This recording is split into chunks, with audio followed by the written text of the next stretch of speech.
नमस्कार, मैं हूं शम्स ताहिर खान और आप देख रहे हैं वारदात।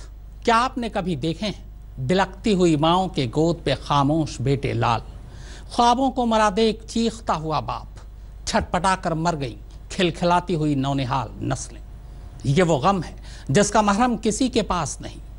हो भी कैसे जब जमीन के अंदर बारूद और जमीन के ऊपर आतंक की फसलें उगाई जाएंगी तो जख्म भरते नहीं, हरे हो जाते हैं। पाकिस्तान के हुक्मरान पाकिस्तान की सरजमीन से आतंक और आतंकवाद को खत्म करने का हमेशा दम भरते हैं, पर फिर जैसे ही आतंक की लहलहाती फसलों के बीच से कभी दाऊद इब्राहिम, कभी हाफिज सईद, कभी मसूद अजहर और कभी सैयद सलाउद्दीन का चेहरा झांकता नजर आता है तो अचानक सारे दम बेदम नजर आने लगते हैं।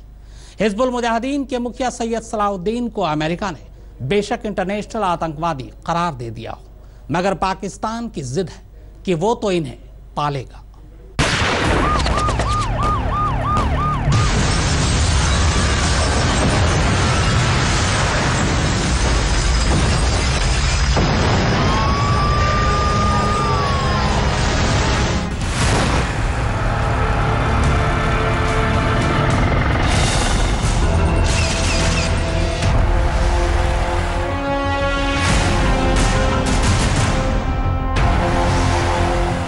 पहले अंडरवर्ल्ड डॉन दाऊद इब्राहिम,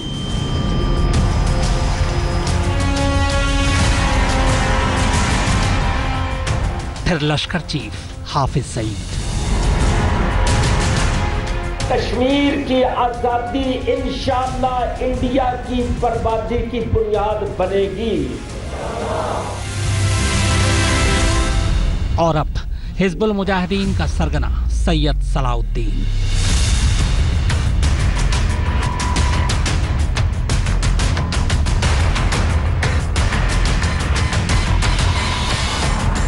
इनके दिए हर जख्म सबसे ज्यादा हिंदुस्तान ने झेले। इनकी करतूत से पूरी दुनिया वाकिफ, मगर ठप्पा लगते लगते वक्त लग गया।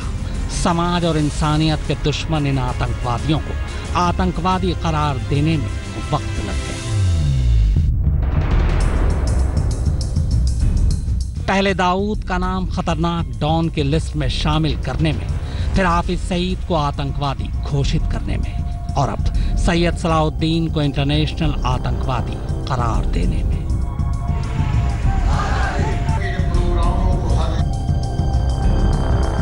पर क्या फायदा इन शोशेबाजियों का? ये तब भी पाकिस्तान की गोद में इत्मीनान से बैठे थे और अब भी उसी इत्मीनान से उसी गोद में बैठे हैं, वो भी खुल्लम खुल्ला। और तो और ये लोग तो ऐसी तोहमत को तमगे के तौर पर लेते हैं। अमेरिका ने सैयद सलाउद्दीन को इंटरनेशनल आतंकवादी क्या करार दिया? कसूर इन लोगों का भी नहीं है, क्योंकि इन्हें पता है कि जिसकी गोद में ये बैठे हैं वो जब तक अपनी गोद से इन्हें झटक नहीं देता तब तक इनका कोई कुछ बिगाड़ भी नहीं सकता।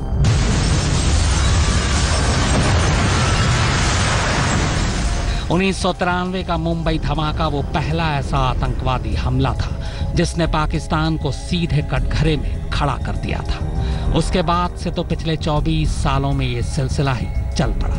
न जाने हिंदुस्तान के कितने शहर जख्मी और छलनी हो गए, पर पाकिस्तान के रास्ते हिंदुस्तान आने वाला आतंक बंद नहीं हुआ। दरअसल पाकिस्तान को दाऊद, हाफिज मसूद और सलाउद्दीन जैसे आतंकवादियों का गढ़ बनाने वालों में वहां की सरकार से ज्यादा फौज और ISI का हाथ रहा है।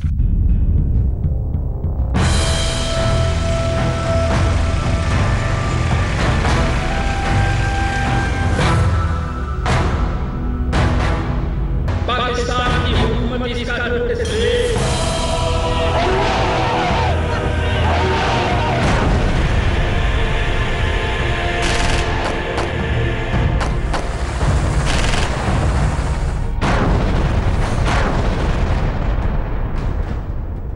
यानी पाकिस्तान मतलब पाक जगह, लैंड ऑफ फेयर पीपल। यही असली मतलब है पाकिस्तान का। पाक फारसी शब्द है, जबकि स्थान हिंदी। इन दोनों शब्दों को मिलाकर बना था पाकिस्तान। पर अब क्या है पाकिस्तान।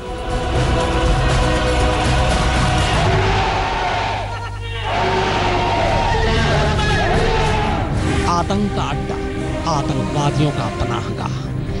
आखिर कैसे एक पूरा मुल्क देखते ही देखते आतंक के चंगुल में फंस गया?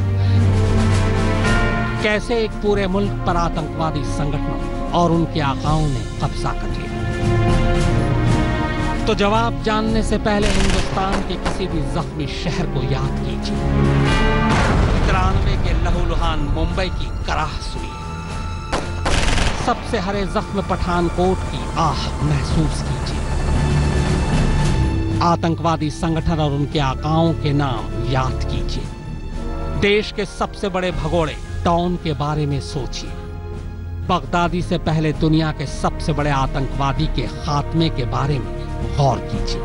कश्मीर में झांकिए। हिंदुस्तान को आतंक का सबसे बड़ा और पहला जख्म 1993 में लहूलुहान मुंबई की शक्ल में मिला। पूरे मुंबई को धमाकों से दहला देने वाला चेहरा तभी आम हो चुका था, पर दाऊद इब्राहिम तब तक चुपके से भाग चुका था और फिर जाकर बस गया उसी आतंक की जन्नत में, यानी पाकिस्तान में। 13 दिसंबर 2001 को पहली बार आतंक संसद की दहलीज तक पहुंच गया था। आतंकवादियों को संसद भवन तक पहुंचाया था जैश के उसी मुखिया मौलाना मसूद अजहर ने, जो कांधार हाईजैकिंग में सौदेबाजी के बाद रिहा हो गया था। और रिहाई के बाद वो भी सीधे जा पहुंचा उसी आतंक की जन्नत में, यानी पाकिस्तान में। 26/11 को मुंबई के जख्मी सीने को फिर से छलनी किया गया था। गोलियां मुंबई में चल रही थी, पर ट्रिगर दबाने का इशारा पाकिस्तान से हो रहा था और इशारा कर रहा था लश्कर का चीफ हाफिज सईद। $10 मिलियन इनामी आतंकवादी, ये भी कहीं और नहीं बल्कि वहीं पनाह लिए हुए, यानी पाकिस्तान में।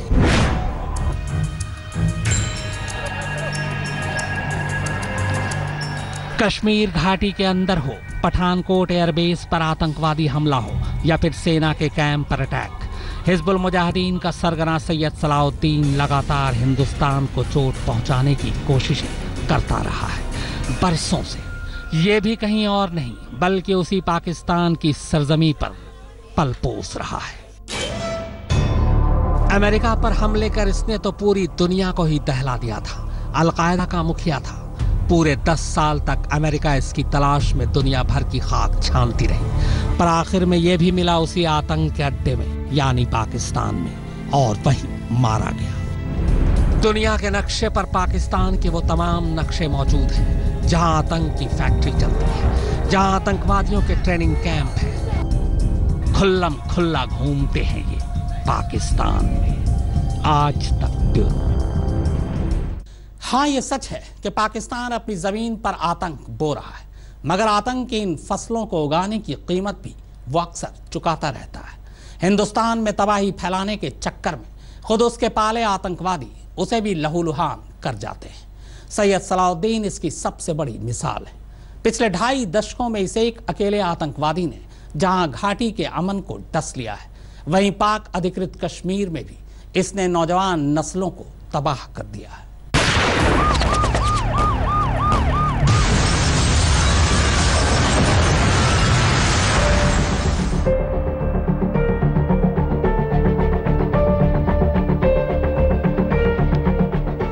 जब जब घाटी खून से लाल हो तो समझिए कि इसके पीछे वो है। जब जब भारत लहूलुहान हो तो समझिए कि इसके पीछे भी वो है।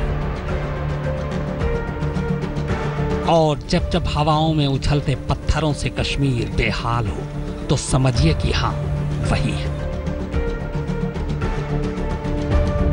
और अब लंबे वक्त बाद आखिरकार अमेरिका ने भी उसे इंसानियत के लिए खतरा मान लिया है। नाम है सैयद मोहम्मद यूसुफ शाह उर्फ सैयद सलाउद्दीन। हिजबुल का वो कमांडर जिसने 90 के दशक से आज तक कश्मीर को कभी इत्मीनान की सांस लेने का मौका ही नहीं दिया। मगर 2.5 दशक बाद अब दुनिया ने माना कि पाकिस्तान की गोद में बैठा ये शख्स इंटरनेशनल आतंकवादी है। अब तो ये खुलेआम कहता है कि ये खुद दहशतगर्द है, और पाकिस्तान इसका सरप्रस्त। इंटरनेशनल आतंकी बनने के बाद तुम्हारे खुशी के ये टीवी चैनलों पर इंटरव्यू दे रहा है। इस बात से अनजान के इंटरव्यू देकर ये खुद अपने पैरों पर कुल्हाड़ी मार रहा है। आप भी सुनिए कि ये कैसे कबूल कर रहा है कि भारत में दहशतगर्दी की सबसे बड़ी वजह ये खुद है। सैयद सलाहुद्दीन के इस कबूलनामे से भारत का ये दावा फिर पुख्ता हुआ है कि पाकिस्तान की धरती का इस्तेमाल भारत में आतंक फैलाने के लिए किया जा रहा है और इसका ये कारिंदा खुद पाकिस्तानी हुक्मरानों के चेहरे से नकाब उतार रहा है। इंटरनेशनल आतंकवादी घोषित होने के बाद हिजबुल मुजाहिदीन के सरगना सैयद सलाहुद्दीन का ये पहला इंटरव्यू सामने आया है, जिसमें अमेरिकी बैन से बेपरवाह सलाहुद्दीन अपनी आदत के मुताबिक हिंदुस्तान के खिलाफ आग उगल रहा है। साथ ही पाकिस्तान से मिलने वाले सपोर्ट और नाजायज तरीके से हथियारों की खरीद फरोख्त के गोरख धंधों की पोल खुद ही खोल रहा है। पीएम मोदी के अमेरिकी दौरे से ऐन पहले ही सैयद सलाहुद्दीन को अंतर्राष्ट्रीय आतंकवादी करार दिया गया था। अमेरिका के इस फैसले के अपने आप में कई मायने हैं। अव्वल तो इस तरह उसने सलाहुद्दीन और उसके नापाक आतंकवादी संगठन हिजबुल मुजाहिदीन पर शिकंजा कसा। दूसरा, उसने ये भी इशारा किया कि सलाहुद्दीन जैसे जहरीले लोग पाकिस्तान की सरजमीन पर पल रहे हैं। ऐसे में खुद सलाहुद्दीन समेत पाकिस्तानी हुक्मरानों के लिए मुसीबत खड़ी हो गई है और उसका यह इंटरव्यू उसी मुसीबत की बौखलाहट के तौर पर देखा जा सकता है। लेकिन बातों बातों में एक तरफ इस आतंकवादी सरगना ने जहां अपनी असलियत और हैसियत जाहिर कर दी, वहीं पाकिस्तान में बैठकर ही पाकिस्तान की असलियत भी दुनिया के सामने ला दी। शेखी बघारते बघारते सलाहुद्दीन का जुबान पर काबू ही नहीं रहा और रौ में वो ये तक कह गया कि वो चाहे तो भारत में किसी भी जगह को अपना टारगेट बना सकता है। उसने तो यहाँ तक कह डाला कि वो कश्मीर घाटी को भारतीय सुरक्षा बलों की कब्रगाह बना देगा। 71 साल का हो चुका सलाहुद्दीन फिलहाल पाकिस्तान के कब्जे वाले कश्मीर में रहता है। हिजबुल के अलावा वो यूनाइटेड जिहाद काउंसिल भी चलाता है। पठानकोट एयरबेस स्टेशन पर हमले की जिम्मेदारी इसी यूनाइटेड जिहाद काउंसिल ने ली थी। इंटेलिजेंस सूत्रों के मुताबिक सैयद सलाहुद्दीन पाकिस्तान में अपने महफूज ठिकाने से जम्मू कश्मीर में आतंकवादी गतिविधियों को नियंत्रित करता है। आज तक ब्यूरो। ट्रंप के एक फैसले से कैसे कंगाल हो जाएगा भारत का मोस्ट वांटेड आतंकवादी सैयद सलाहुद्दीन। अमेरिका ने सैयद सलाहुद्दीन को अंतर्राष्ट्रीय आतंकवादी करार देकर एक साथ कई संदेश दिए। अव्वल तो उसने सलाहुद्दीन और उसकी करतूतों को आतंकवाद माना। दूसरा, पाकिस्तान को भी आईना दिखा दिया कि वो जो कर रहा है वो ठीक नहीं है। लेकिन वो पाकिस्तान ही क्या जो उल्टी बात न करे। सैयद सलाहुद्दीन पर लगे बैन के बाद पाकिस्तान ने बाकायदा बयान जारी कर अपने इस जहरीले मोहरे को पाक साफ करार देने की भरपूर कोशिश की है। आतंकवाद जैसी वैश्विक चुनौतियों से अपने समाजों की सुरक्षा राष्ट्रपति ट्रंप तथा मेरी टॉप मोस्ट प्राथमिकताओं में से एक है। And we are both determined to destroy terrorist organizations. एक पाकिस्तानी टीवी चैनल को दिए गए इंटरव्यू में सैयद सलाहुद्दीन ने बेशक नए सिरे से हिंदुस्तान के खिलाफ जहर उगला हो, हकीकत यही है कि पाकिस्तान और उसके पाले हुए ये जहरीले लोग सालों से ऐसा करते रहे हैं। ये और बात है कि अमेरिका ने अब प्रधानमंत्री नरेंद्र मोदी के अमेरिका दौरे से ऐन पहले हिंदुस्तान के इस दावे पर मुहर लगाई है कि हां, सैयद सलाहुद्दीन अंतर्राष्ट्रीय आतंकवादी है। लेकिन इधर अमेरिका ने सैयद सलाहुद्दीन को लेकर अपना स्टैंड क्लियर किया और उधर पाकिस्तान को मानो मिर्ची लग गई। और तभी सलाहुद्दीन के इस इंटरव्यू से पहले ही चीन की परछाई तले पाकिस्तान ने उसकी करतूतों को कश्मीर की आजादी से जोड़कर खुद और अपने इस जहरीले मोहरे को बेकसूर साबित करने की कोशिश की। पाकिस्तान ने आतंक की हमेशा मुखालफत की है, लेकिन कश्मीर में स्थानीय लोगों का संघर्ष पूरी तरह से वैध है। व्यक्तिगत तौर पर कश्मीर में आत्मनिर्णय का अधिकार पाने के लिए लड़ रहे लोगों को आतंकवादी कहना पूरी तरह से गलत है। कश्मीर में मानवाधिकारों का उल्लंघन एक सच्चाई है। पाकिस्तान कश्मीर को राजनीतिक, कूटनीतिक और नैतिक समर्थन देता रहेगा। ये संयुक्त राष्ट्र की ओर से कश्मीर मसले के शांतिपूर्ण समाधान के मुताबिक है। ये अपने आप में एक हैरानी भरी बात है कि चीन को छोड़कर तकरीबन पूरी दुनिया पाकिस्तानी दोहरेपन पर एक राय है।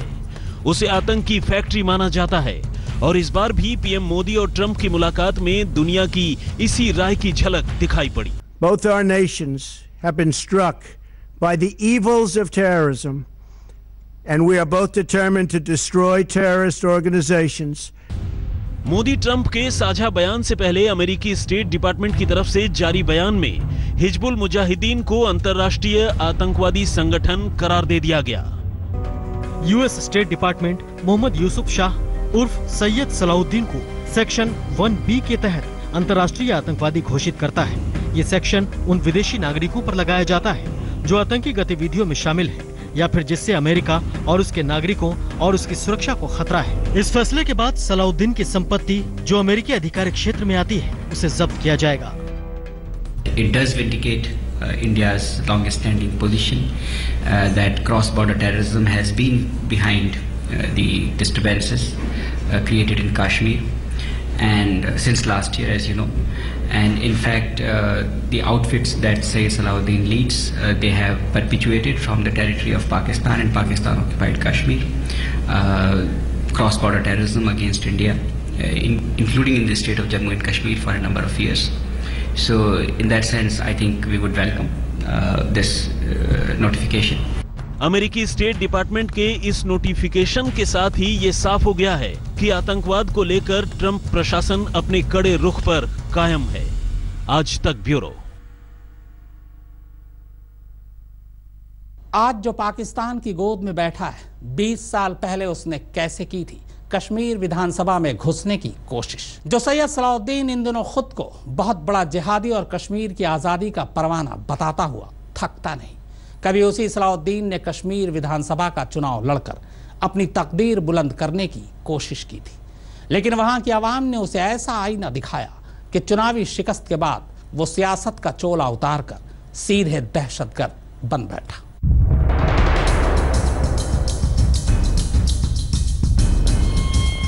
हिजबुल मुजाहिदीन का सरगना सैयद सलाहुद्दीन भारत के लिए किसी नासूर से कम नहीं। पाकिस्तान की पुश्तोपनाही में हिंदुस्तान को खून के आंसू रुलाने वाले सलाहुद्दीन की जहरीली साजिशें हैं जो थमने का नाम ही नहीं लेती। फिर चाहे वो पठानकोट एयर बेस पर आतंकी हमला हो या फिर सेना के कैंप पर अटैक, वो लगातार हिंदुस्तान को चोट पहुंचाने की कोशिशें करता रहा है, जबकि पाकिस्तान में उसे रोकने टोकने वाला कोई नहीं। वो हाफिज सईद के साथ खुले मंच से भारत के खिलाफ जहर उगलता है। जो खुदा न खास्त एक एटमी जंग भी हो सकती है जो सारे दुनिया के खैर अमन को आग लगा सकती है। भारत लंबे वक्त से सैयद सलाहुद्दीन के खिलाफ अंतर्राष्ट्रीय प्रतिबंध लगाने की मांग करता रहा था। राष्ट्रपति डोनाल्ड ट्रंप ने पीएम मोदी से मुलाकात के कुछ घंटे पहले भारत की पुरानी मांग को मानकर यह संदेश दे दिया है कि वो हर हाल में आतंक के खिलाफ एक साथ खड़े हैं। सैयद सलाहुद्दीन पिछले 27 सालों से कश्मीर में भारत के लिए सिरदर्द बना हुआ है। 1990 में पाकिस्तान भागने से पहले वो कश्मीर में यूसुफ शाह के नाम से जाना जाता था। आतंकी बनने से पहले उसने विधायक बनने की कोशिश भी की थी। 1987 में मुस्लिम यूनाइटेड फ्रंट की टिकट पर विधानसभा पहुंचने की कोशिश की, लेकिन इसी चुनाव में उसे करारी हार का सामना करना पड़ा। इस हार के साथ ही उसकी विधायक बनने की ख्वाहिश भी खत्म हो गई। 3 साल के अंदर वो सियासी चोला उतारकर आतंक की दुनिया में पहुंच चुका था। 1987 से 1990 के दौरान कश्मीर में अलगाववादी विचारधारा और पाकिस्तान के एजेंडा चलाने की वजह से उसे कैद कर लिया गया था। जेल से छूटने के बाद वो सुधरने की बजाय और खतरनाक हो गया और फिर 5 नवंबर 1990 को वो यूसुफ शाह से सैयद सलाहुद्दीन बन गया। क्योंकि हम अमन के तलाश में नहीं निकले हैं, हम आजादी के तलाश में निकले हैं। हमने अपने अमन को, अपनी इज्जत को, अपनी जान को, अपनी सब चीज को कुर्बान किया है आजादी के हुसूल के लिए। और ये जो कहा जा रहा है कि कश्मीर को अमन की जरूरत है, अमन तो वहां पर कायम हो नहीं सकता बुनियादी मसला हल हुए बगैर। सैयद सलाहुद्दीन कश्मीर में आजादी के नाम पर आतंक की दुकान चलाता है। उसे पाकिस्तान की खुफिया एजेंसी ISI से पैसे मिलते हैं। और तो और वो पाकिस्तान और भारत के बीच परमाणु युद्ध तक की धमकी देता है। 2-3 जंगें हो चुकी हैं और चौथी जंग के बादल मंडला रहे हैं, जो खुदा न खास्त एक एटमी जंग भी हो सकती है, जो सारे दुनिया के खैर अमन को आग लगा सकती है। तो आज भी हमने ये कहा है जी कि अगर भारत सिंसियर है तो वो सीधा मसले कश्मीर को हल करने के सिलसिले में इस सीज फायर को एक इब्तदाई कदम करार दे। लेकिन अब हालात बदल चुके हैं और अंतर्राष्ट्रीय आतंकवादी करार दिए जाने के बाद एक बार फिर दुनिया के सामने उसका चेहरा बेनकाब हुआ है। आज तक ब्यूरो। तो वारदात की खास पेशकश में फिलहाल इतना ही, मगर आज तक पर खबरों का सिलसिला लगातार जारी है।